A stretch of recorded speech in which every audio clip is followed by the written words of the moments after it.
ગુનાઓમાં સંકળાયેલા આરોપીનું સરઘસ કાઢવામાં આવ્યું।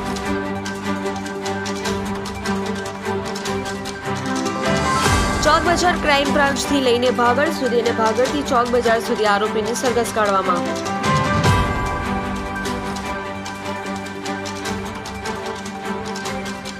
અલગ અલગ ગુનાઓમાં સંકળાયેલા આરોપીઓનું સરઘસ શહેરમાં કાઢવામાં આવ્યું।